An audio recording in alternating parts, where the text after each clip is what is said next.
Welcome to the Silver Star Nation Special Report. I'm Wes Moore. There were times this year when a playoff berth seemed highly unlikely for the Dallas Cowboys, but these comeback kids put together a great run and now hope to make some noise in the postseason. This half hour, we'll break down how they made it happen. Joining me from the Star in Frisco are Cowboys analysts Babe Laufenberg and Mickey Spagnola. Guys, in early November, Dallas was 3-5 after losing to Tennessee.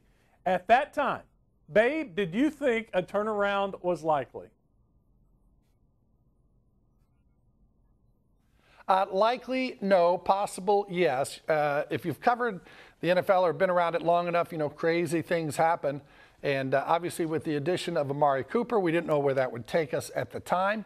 After, as we stand here today, we know where that has taken us, Mick, and that has basically won the NFC East for them. Yeah, and I think it was, you're sitting there going, okay, now they've got to basically kind of win out. And they almost did, winning 6 of their next 7 games. I just thought if you looked at it closely, you understood that this was a very young team.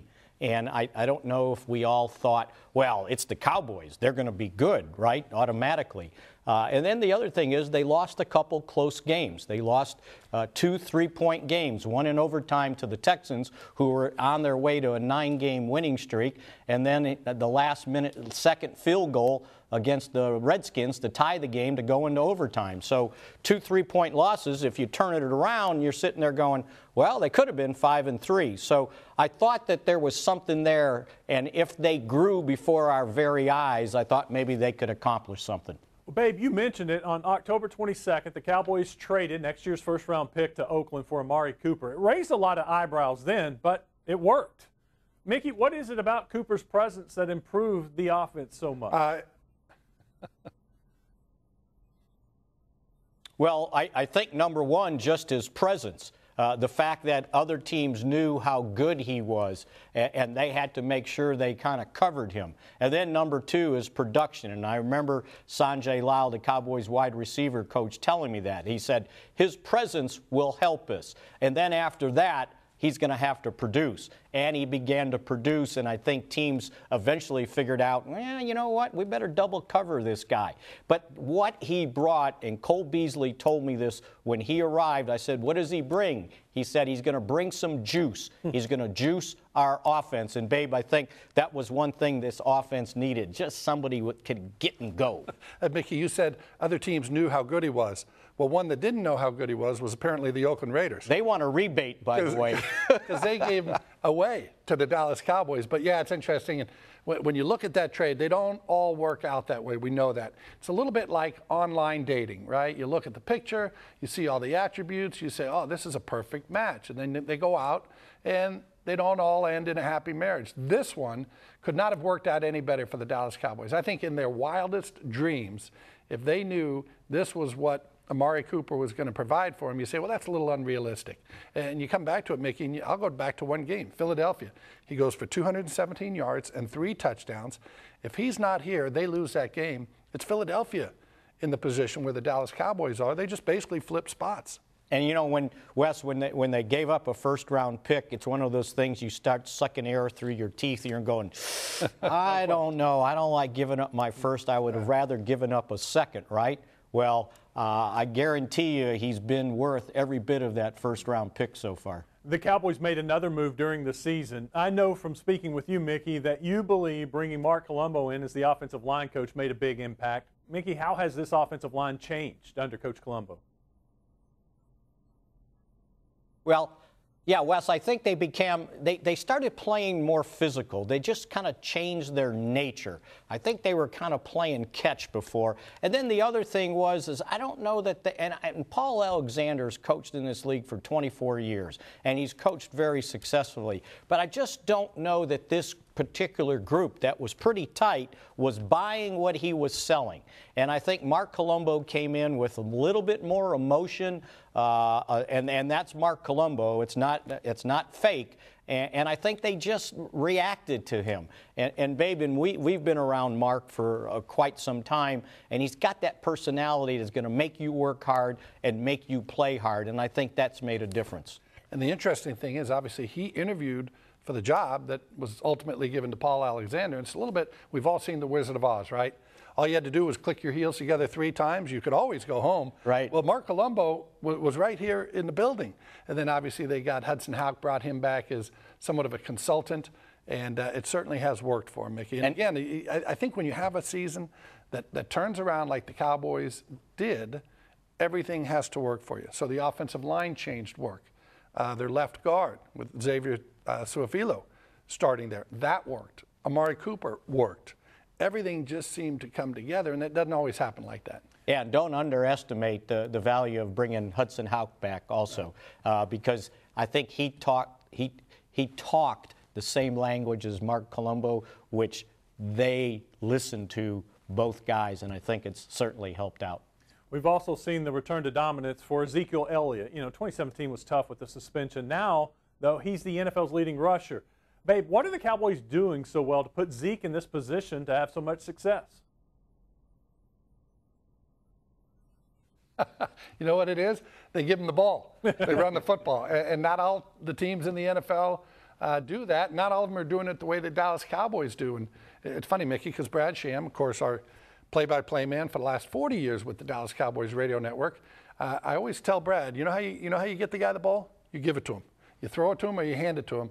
And they've certainly handed Zeke Elliott the ball this year. Yeah, and think about this, Wes, too, because last year he only ended up playing 10 games, and he only missed a 1,000-yard season by 13 yards. Had he played that whole season, he would have been the NFL's leading rusher 3 years in a row. And Emmitt Smith's the only Cowboys running back that's done that previously. So that tells you how good he was, because Kareem Hunt only had like 1,300 and change yards last year to lead the league. Zeke was right at 1,000. Give him 6 more games, I guarantee you he would have had 300 more yards. Well, I think the best thing about Zeke Elliott, obviously, he's a breakaway threat, but he's also great on short yardage and goal line. When it's 3rd and 1, 4th and 1, he can get you that yard. I remember Walt Garrison, of course, he said, hey, if it's 3rd and 1, I'll get you 1. He said, if it's 3rd and 2, I'll get you 1. Yeah, right. Zeke is a guy, 3rd and 2, 3rd and 3, whatever it is, he can go get it for you. He's a big man, powerful man, not unlike Barkley in New York, where the guy's got speed, that combination of speed and power, and that's hard to find. And Wes, you know what? The other thing, I think he's matured a little bit. He's become a leader on this team. He's become a little bit more outspoken. And I think, he could be a prima donna as good he is, but he understands that, yeah, I want to win this rushing title, but we got bigger fish to fry. Dak Prescott he's becoming a polarizing player for some fans. Babe, can Dak carry them through the playoffs and make maybe a run at the Super Bowl? Well, he certainly can, but obviously he won't do it alone. You look at virtually all these teams that are in the playoffs, and they all play pretty good defense, right? They all have a good quarterback. They all run the ball fairly well. You look at the New Orleans Saints, I thought and have thought that they're the most complete team really in the NFL. They can run it. They can throw it. We know that with Drew Brees. They've got the veteran quarterback. They've got a Super Bowl winning coach in Sean Payton, and kind of overlooked a little bit because they put up such great offensive numbers. They play great defense. That being said, Mickey, they came in to AT&T Stadium with all that, and the Cowboys handed it to them. Yeah, absolutely. And you know what? It's not all on the quarterback when you get into the playoffs. You got to have other guys functioning. The Cowboys have to run well. The offensive line has to play well to give the quarterback some protection. So it's not like, okay, the quarterback just puts everybody on his shoulders and let's go play and win a playoff game. Boy, if you go back and look at those 90s teams from the Cowboys, they were the most complete football teams you've ever seen. Defense, offensive line, wide receivers, and oh, by the way, the Pro Bowl running back to go with the future Pro Bowl quarterback. And I think when you look at Dak and you look at the playoffs, the best thing about Dak is he is at his best with the game on the line, and that's what you want from your quarterback. Great start, guys. So much more to come on this Silver Star Nation special. We've talked about the offense. Next up, the defense. We'll look at the game changers, specifically the rookies who have helped lead the Cowboys to the playoffs.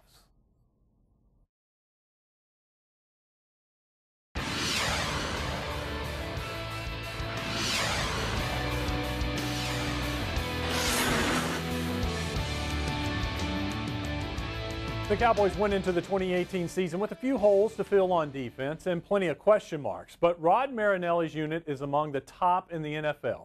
Let's rejoin Babe and Mickey at the Star in Frisco. Babe, Dallas has 2 Pro Bowlers on defense and could arguably have had more. Before we get into the specifics, what is the one factor that has stood out to you as the reason why this defense has been so solid? I'm going to give you 2. Number 1 is they don't give up big plays, and that's Rod Marinelli's mantra is let's make them march the ball down the field. So I believe right now they're number 2 in the NFL at not allowing big plays, and that would be a run of over 10 yards or pass over 20. The second part of this is everything has worked out defensively. They moved Byron Jones out to corner. They kind of have their fingers crossed so they can go out there and play it. Well, played it at a Pro Bowl level. Jalen Smith had their fingers crossed that this guy would come all the way back from that knee injury. And this is a totally different player than the Jalen Smith we saw last year.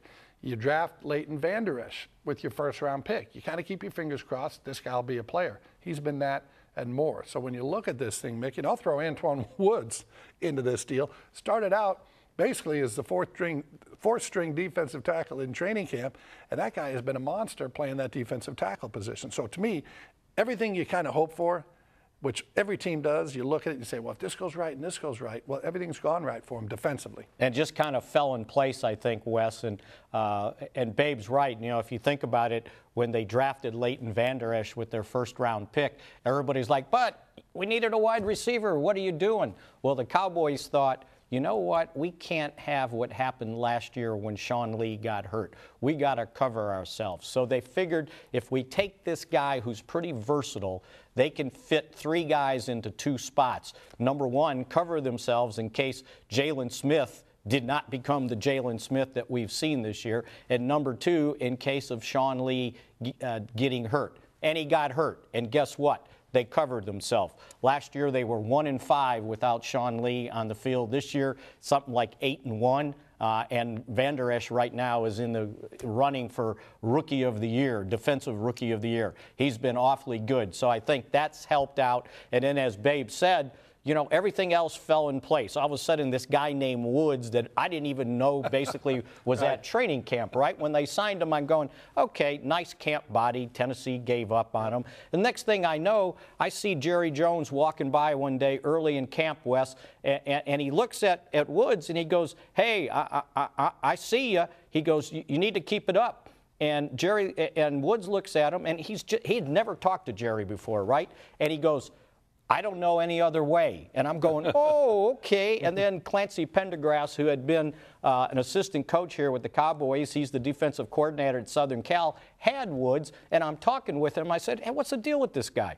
And he goes, he's my guy. You better watch out. And he falls into place. Byron Jones falls into place. It's just amazing how things have worked out on this defense. And maybe the best thing Rod Marinelli will tell you, Chris Richard fell into place too. You guys mentioned Jalen Smith and Leighton Vander Esch. What is it, Mickey, that these 2 linebackers bring to the defense? Well, I'll tell you, the first thing they bring is speed, and that's one of the things that you got to have to be on this Rod Marinelli defense. They bring speed, and they have pretty good instincts. Now, it took a while for Jalen Smith to kind of recover those instincts after missing the game for a year and dealing with the knee injury for another year. And the doctors had always told me the 3rd year will be the telltale sign if this guy can play in the National Football League. And the same thing with Vander Esch. And he's so aware. His instincts are great. When he's in coverage, he knows how to close on the ball. He kind of knows where to go. And that shouldn't happen to a rookie linebacker as well as it's happened with him so far this year. Well, Mickey, Leighton Vander Esch has had numerous plays that stood out to me where you just remember them in your mind. But the one that stands out above all others is in Atlanta. Atlanta comes out, they throw a screen pass. They bring the left tackle, who was the 5th pick in the draft, by the way, out to go block him. Vander Esch is, not only does he tackle the ball carrier, he tackles the left tackle because he's got to get through him to get to the ball carrier. So when I saw that, Mickey, and he takes them both down. He just said, well, I'm going to tackle everybody in my way here. I just said, okay, that's the defining play for this guy, and it probably will be for the rest of his career. And maybe the bottom line on him, Wes, is when I first saw him and he had his jersey on, I said, boy, those 2 5s look really good on his chest. And I said something the other day to Leroy Jordan, who was 55, right? And he goes, you know what? When I sign now, I sign Leroy Jordan, the old 55. And the beauty of Van Der Esch, too, Mickey, is, this is a guy, Wes, that played 8-man football in high school. His graduating class had 12 people in it. In Salmon River, yes. Salmon, Idaho? Yes. And had 12 people. Nine boys, by the way, 3 girls. I said, how'd that work out at prom night? The girls definitely held the power there, that's for sure. And the funny thing is Tampa Bay, when they decided to onside kick in the other game, the past Sunday, it was like I think they thought, let's kick it at the rookie, right? Well, they kicked it at the guy that has the best hands on the hands team.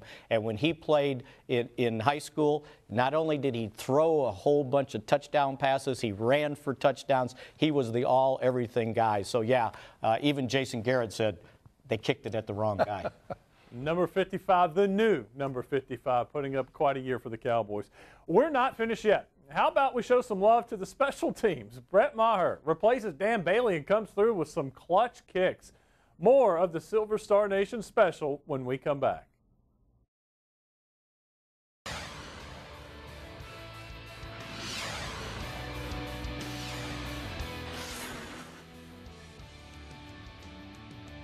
Many Dallas fans were shocked when the Cowboys announced prior to the start of the season they were cutting Dan Bailey, the most accurate kicker in NFL history, in favor of the untested Brett Maher. But Maher has made a higher percentage of field goals this season than Bailey, who's now with Minnesota. Mickey, playoff games can come down to a kick. How do you feel about Maher? Well, there was a time period there where I was starting to worry about him. I thought, oh, this is starting to catch up with him. He was starting to miss these 40-yarders, and he was starting to kick low on the one that got blocked against Indianapolis.